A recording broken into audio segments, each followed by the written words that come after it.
Hello, Java Challenger. I'm here with the Java champion, Otavio Santana. Otavio Santana has many years of experience with Java. He's a Java champion.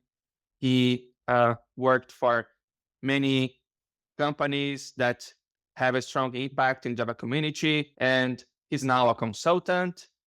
He is chair member of the JCP, and he did so many things for the Java community. He has many books. We're going to be talking about his book here as well. He wrote the JVM book, which is one very popular between Java champions and Java community. So I'm very happy to have you here, Otavio. How are you? Hello, Rafa. Hello, everyone. Hello, challengers. I'm super glad to be here to talk more about career, open source, and naturally to my good friend Java Champion, also chair member of JCP and great and amazing speaker across the globe, Rafael del Nero. Thank you so much for your kind words, Otavio, and honored to have you here. And as Otavio said, we're going to be talking about your career. We're going to be talking about Otavio's career trajectory. We're going to be talking about his career lessons. And yeah, so there will be lots of things that you can definitely use in your career so that you can also grow, have this spectacular growth level in your career as a Java developer. So are you ready for the questions, Otavio? I am. Let's do it.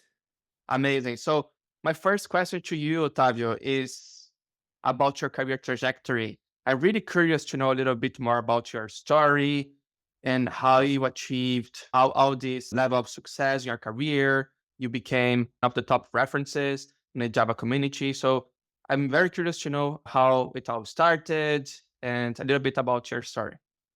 Okay, so the hard part is try to make it short. It's long history around Java and software engineer as well. So I graduated in Salvador as computer engineer. And there I had an amazing opportunity to have contact with the local community that was Java Bahia, because I'm Brazil in the north, more precisely in Bahia, the state in Salvador the city.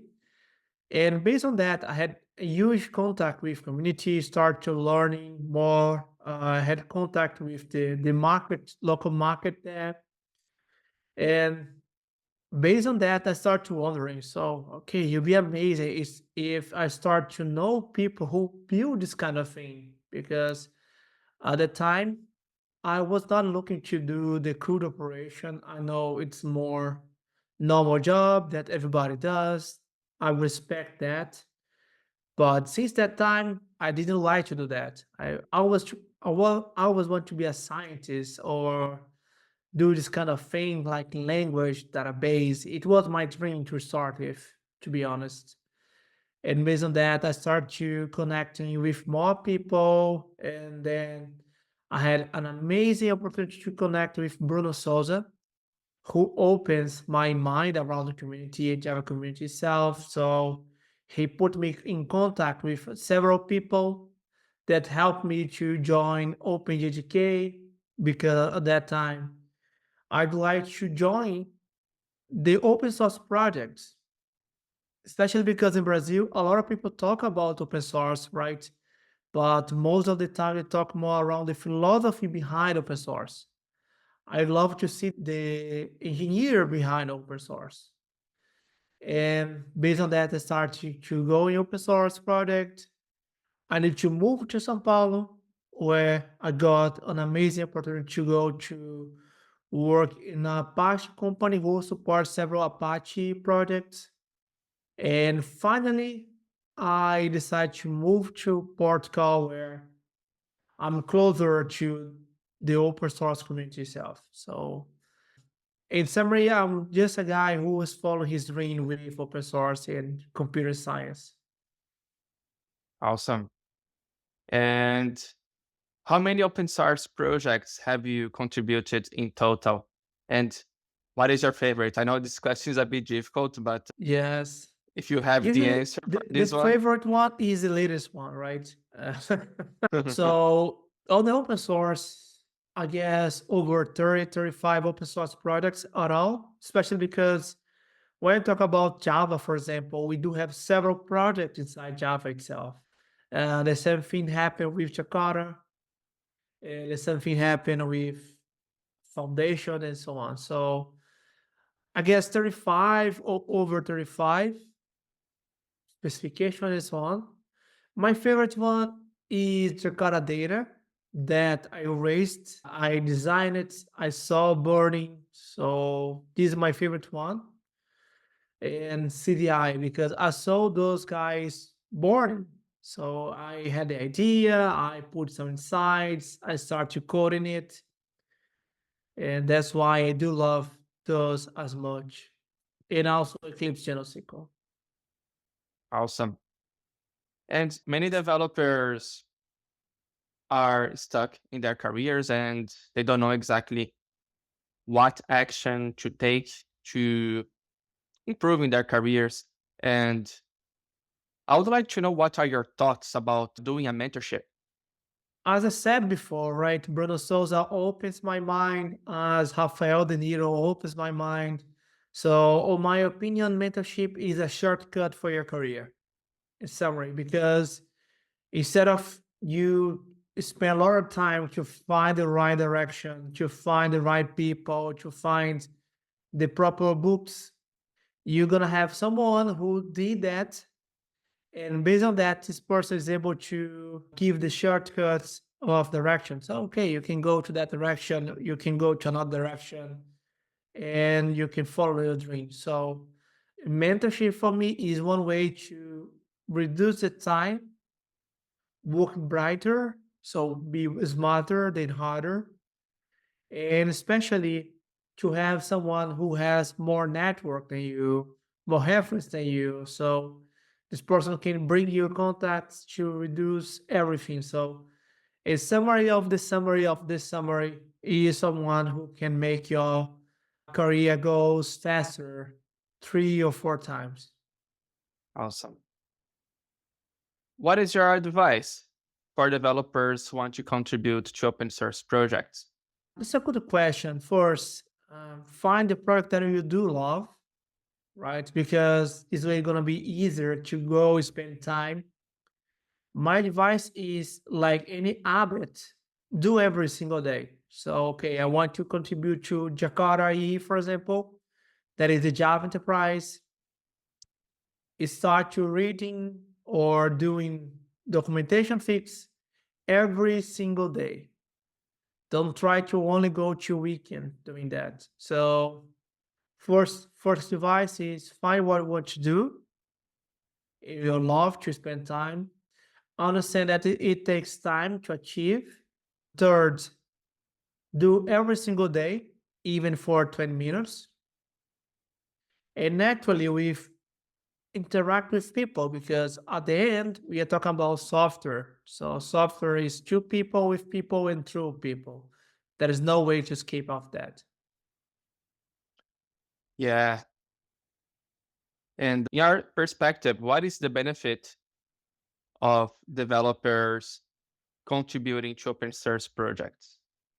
Okay, to discuss that, let's talk in two different categories. The first one is the skills or capability that you can achieve.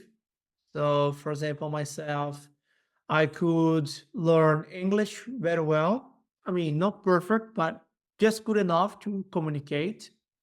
I could increase my ability to write, my ability to discuss something, my ability to explain something, to sell ideas, do presentation, and so on.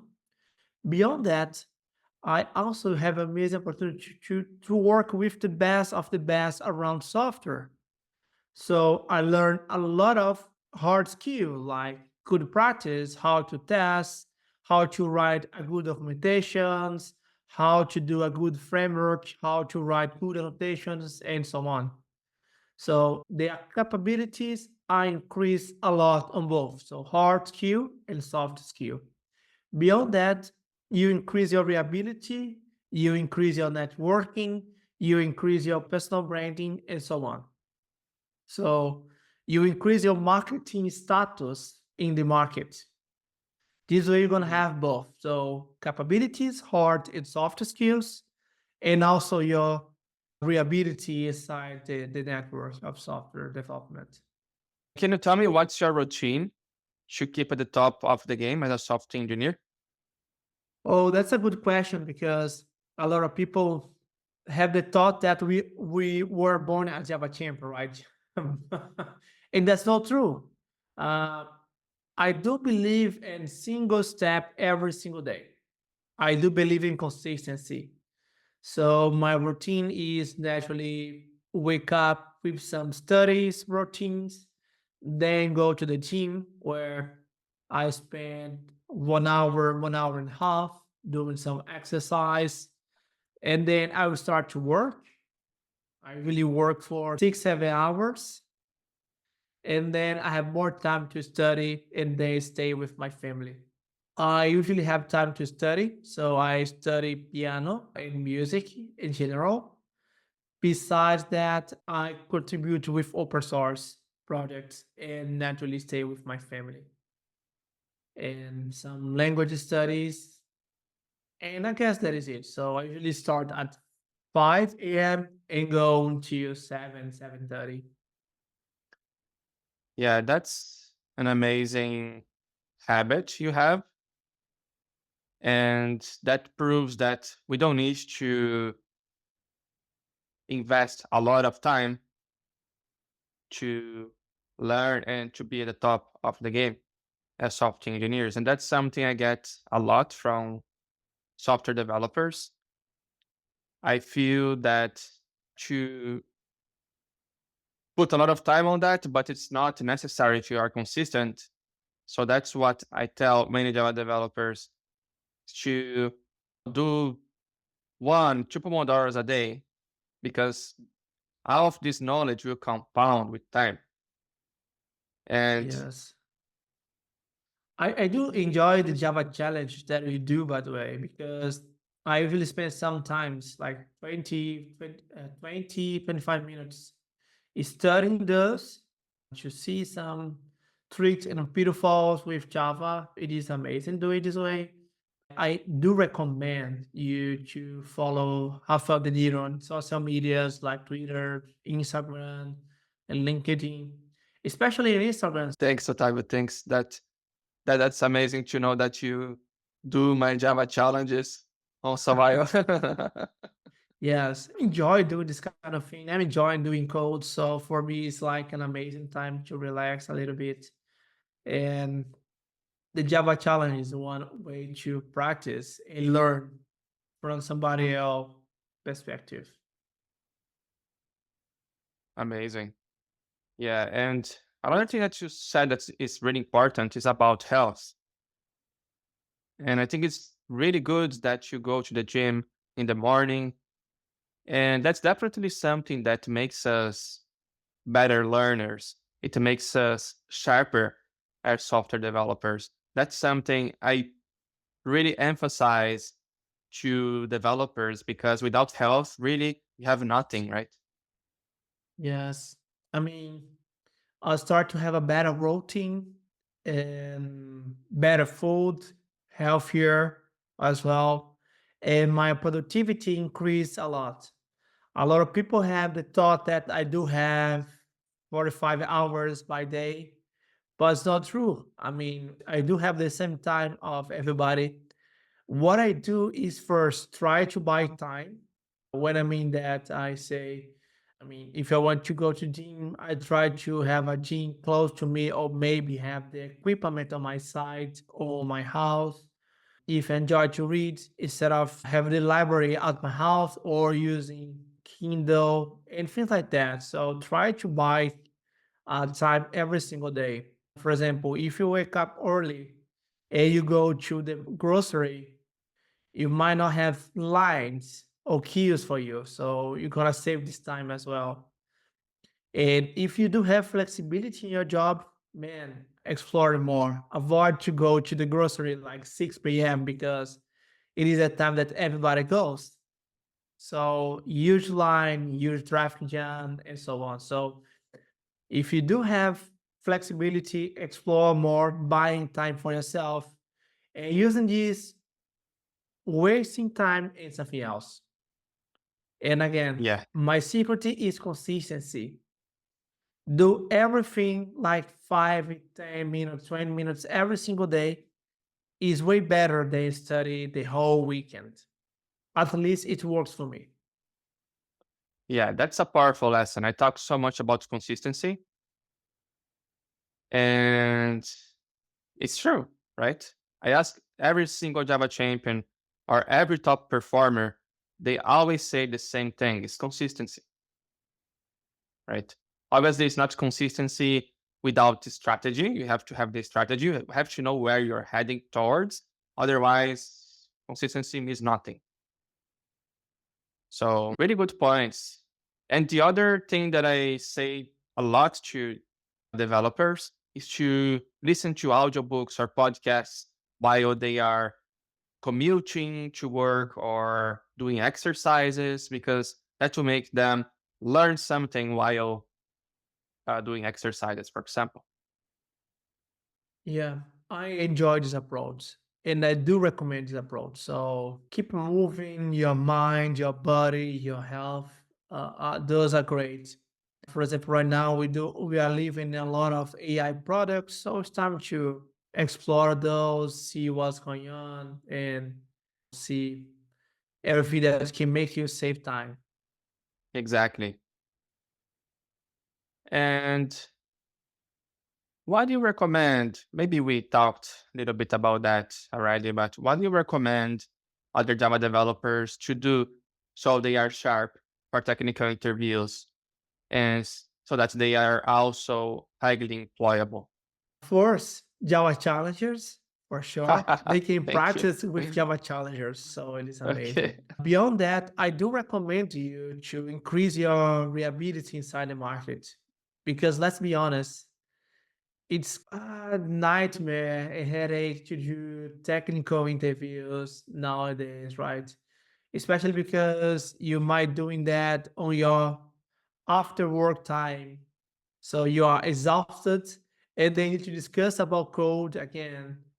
So my advice to you is just go contribute to open source. Sometimes I want to go to a company to work with them, and then they ask me to do a technical interview, and then I reply with, guys, check my GitHub. So just this year, I have over 5,000 commits. So take one of those, see how I'm coding, and be happy with that.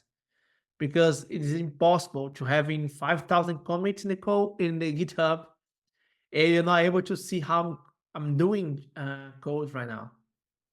Yeah, I just don't know if traditional companies would accept though this approach or only specific companies, because what I see from most companies is that they don't care very much if you have a really robust GitHub profile.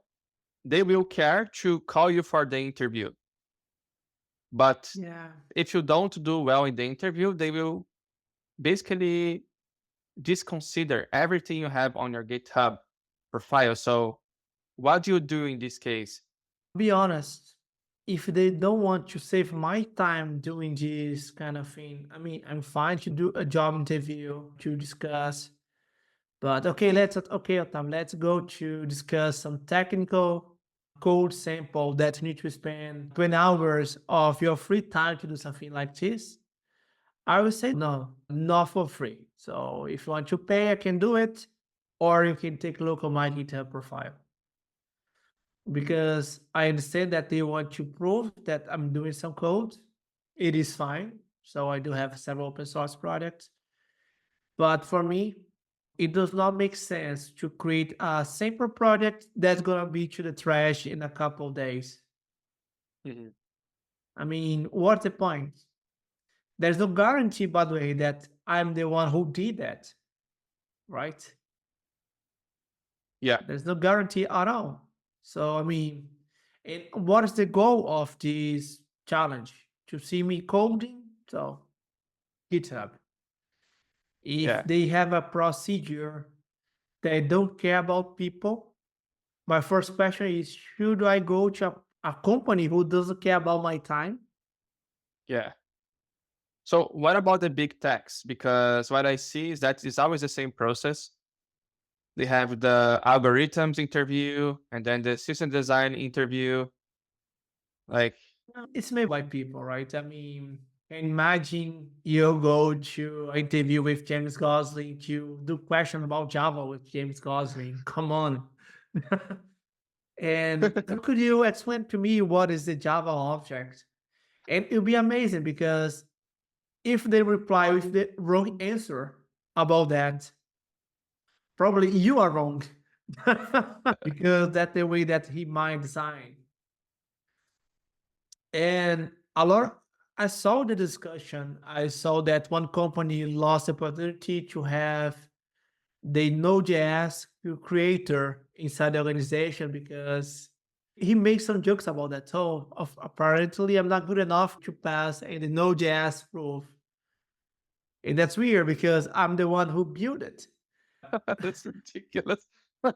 The point is, maybe it's not your Oh, company. So remember that job is a win-win situation.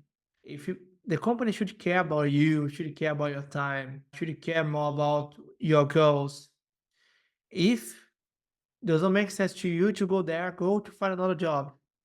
And that's why I'm doing so. I mean, for me, a company who doesn't care about open source, since I do a lot of open source, is a red flag to go, right? I mean, yeah, how can an open source guy can work in a company who doesn't care about open source? makes sense. Yeah. Uh, So, Especially and because I don't know, let's do 35 hours of some wasting code. No, I don't have this time. I had the TCK to write. I have Java to write. So my free time is already taken to open source. makes sense. Yeah. And just a reminder that this is only possible to achieve if you contribute to open source.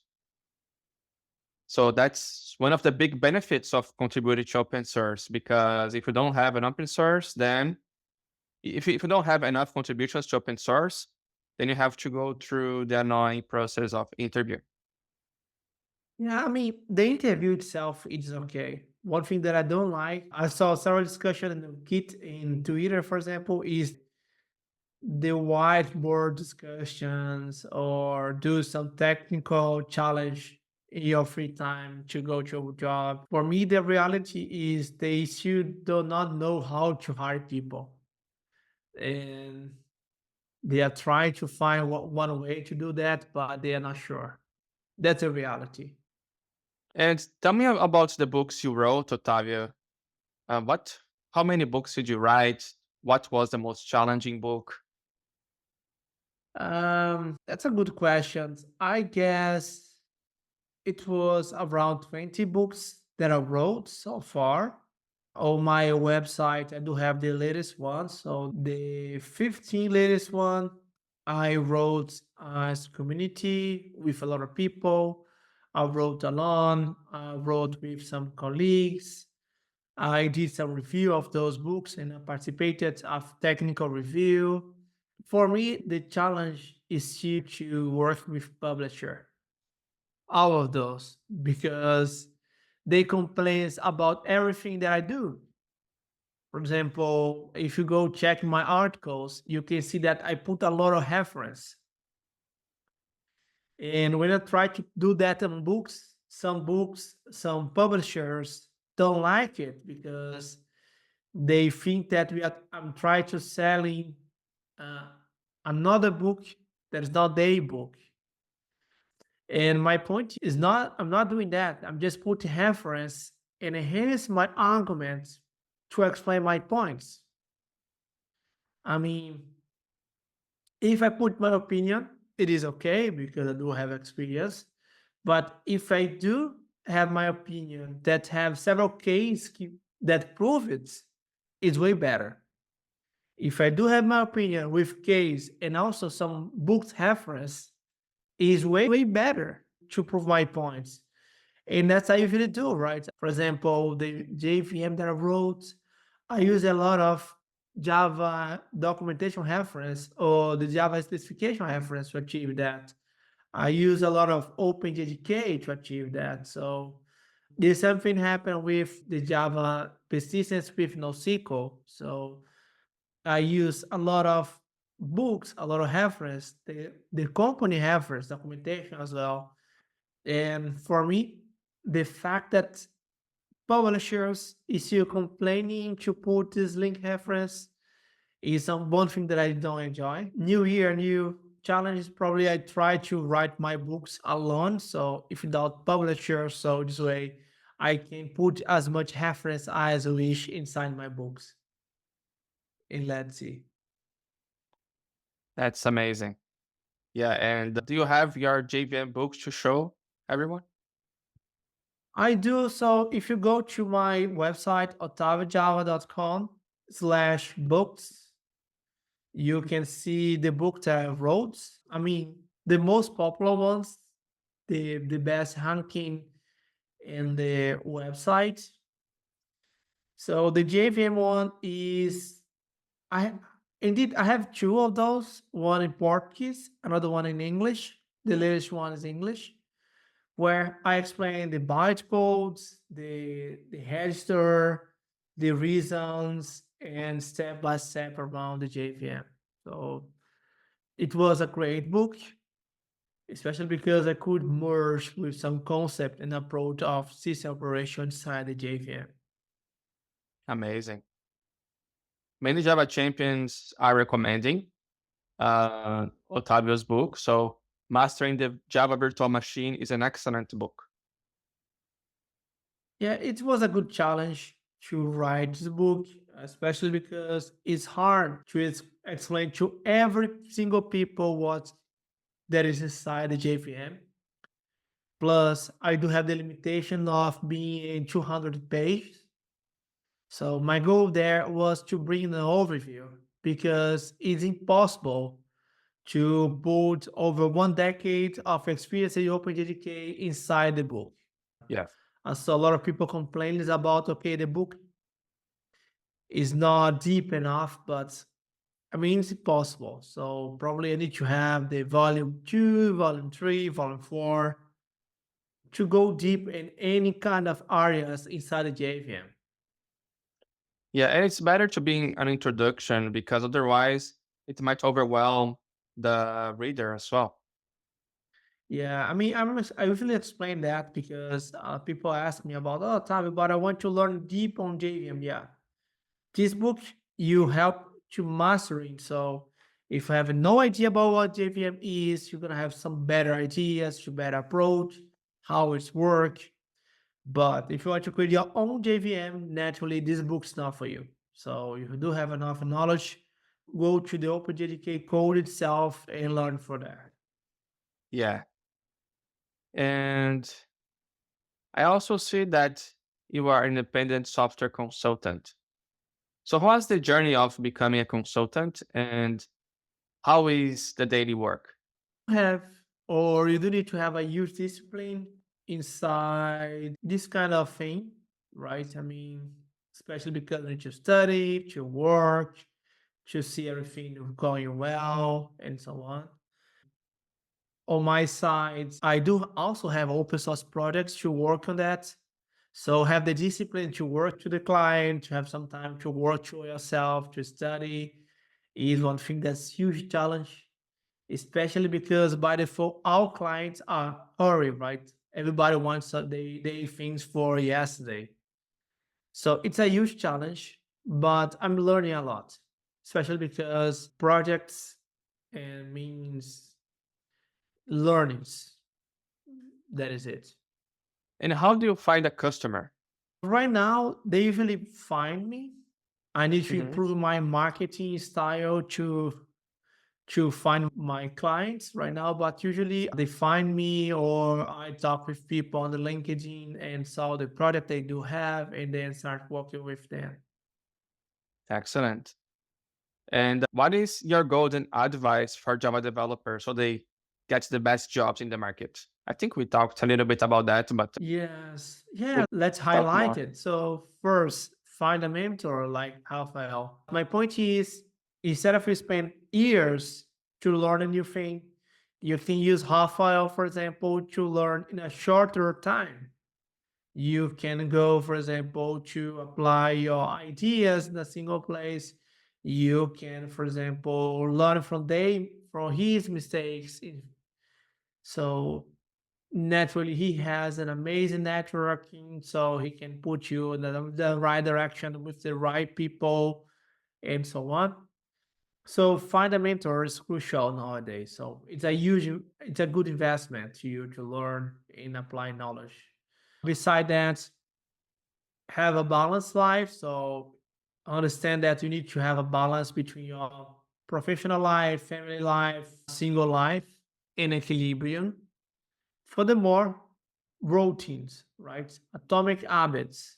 So study, go to the gym, readings, stay with the family, and so on. Yeah. Yeah, those are very good points, Otavio.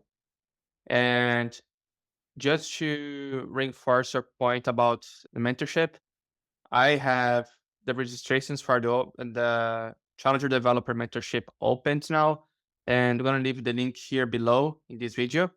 And I invite you to get registered and potentially work with me. So we achieve your career goals more quickly, as Otavio said, because if you have a mentor, you're going to have a shortcut for your career success.